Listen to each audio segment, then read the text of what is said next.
Melanoma is on the rise in the United States. Did you know that 1 in every 4 deaths in the US is due to cancer, and that it is the second leading cause of death, exceeded only by heart disease? Everyone is susceptible to this silent killer. While cancer impacts people of all ages, races, ethnicities, and sexes, it does not always affect them equally.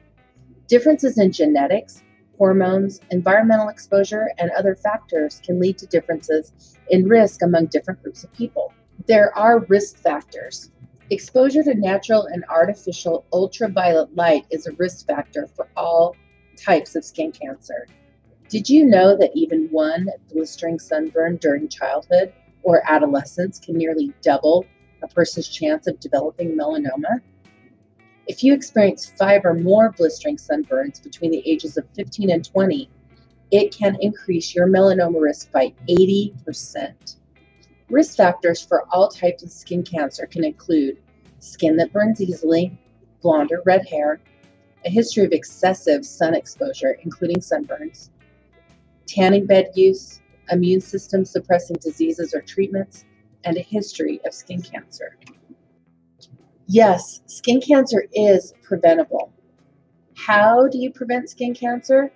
Well, a couple things are very easy. Stay out of indoor tanning beds, and when you're outside, protect yourself from the sun's harmful UV rays.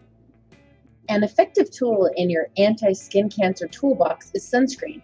Choose a broad spectrum sunscreen that protects from both UVA and UVB rays, both of which can cause cancer.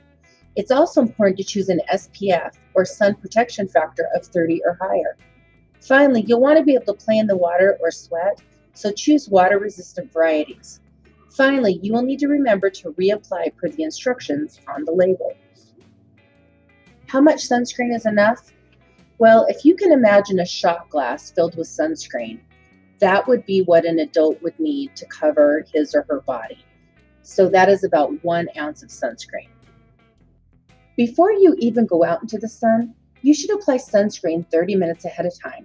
This allows the ingredients to soak into the skin. Reapplying sunscreen is just as important as putting it on in the first place.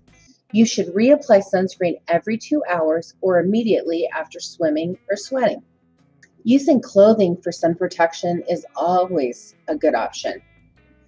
UPF-rated clothing enhances everyone's protection against UV-related health risks, but it's especially helpful for people that are sensitive to the sun, children, people by the water, snow, or in high elevations, or people that are taking medications that may make their skin extra sensitive to sunlight.